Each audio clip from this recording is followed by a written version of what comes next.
Queria debater, votei pelo arquivamento, mas votaria contrário a esse projeto no seu mérito, né? Eu acredito que o debate que a gente precisa fazer aqui hoje é a falta de contratação de profissionais para as escolas. A gente não tem gente suficiente para cuidar das nossas crianças, isso é fato. E pensar a dinâmica escolar, ao invés de a gente pensar alternativas mirabolantes, é preciso saber primeiro o que funciona dentro de uma escola. E muito bem funciona ter inspetores, por exemplo, que sabem no dia a dia quem já almoçou e quem não almoçou. Ter merendeiras que sabem no dia a dia quem já serviu e quem não serviu.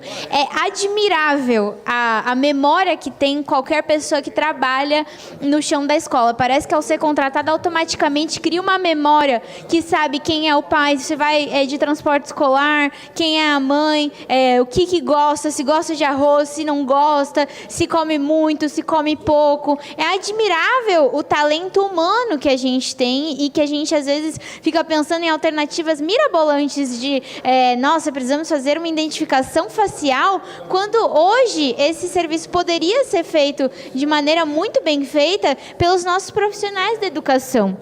E aqui é preciso dizer que a gente vem numa onda, num processo, por exemplo, das mães acolhedoras que estão tendo que fazer diversas atividades, né? Que é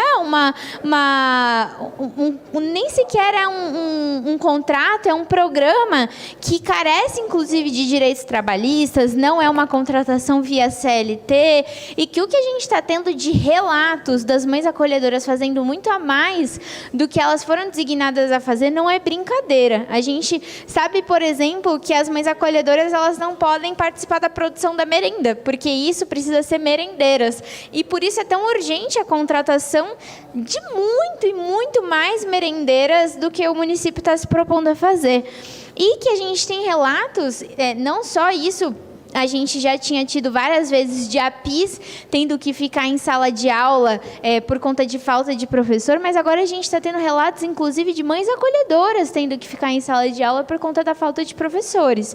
Então, isso é muito grave. Pensar qual foi a dinâmica das mudanças com a implementação do ensino integral é muito importante, porque eu vou usar o exemplo, por exemplo, do CEMEF, que antes servia 400 refeições e que agora serve mais de 1.000 refeições. E a exemplo de ilustração, se a gente for pensar, o nosso prato serve 450 refeições por dia numa cozinha industrial, que antes servia 1.500 refeições. Então, quando a gente pega o exemplo do CEMEF, que serviam 400 refeições e agora servem mais de 1.000, não houve uma adaptação e uma estruturação de uma cozinha industrial para eles também. O CEMEF faz mais refeições do que o próprio nosso prato, que é preparado para isso. Então, a implementação do ensino integral, ao colocar a obrigatoriedade da alimentação, não se preparou antes para que a escola tivesse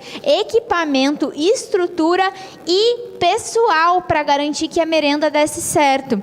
E aqui eu queria usar o exemplo do Caio, que é sensacional e que deve ser utilizado, apesar da brincadeira, de maneira séria, porque as crianças têm o seu direito de comer, de repetir, faz parte do direito à alimentação, da soberania alimentar, inclusive, saber que uma criança, quando está com vontade, quando sente fome mais uma vez, possa comer. Esse projeto me fez lembrar, inclusive, uma atitude do Dória, que foi muito repudiada por todos os setores, que as crianças eram marcadas com canetinhas para dizer que já comeram, para não comerem de novo, né? A gente não pode chegar nesse nível. As crianças devem ter seu direito à alimentação garantido, e eu tenho certeza que isso só vai garantido a partir daquelas que conhecem a realidade escolar. Então, aqui eu finalizo dizendo que primeiro a gente tem que cuidar dos problemas das escolas a partir da vivência de quem está ali, de quem sabe o que está precisando, em vez de ficar fazendo projetos mirabolantes que não dialogam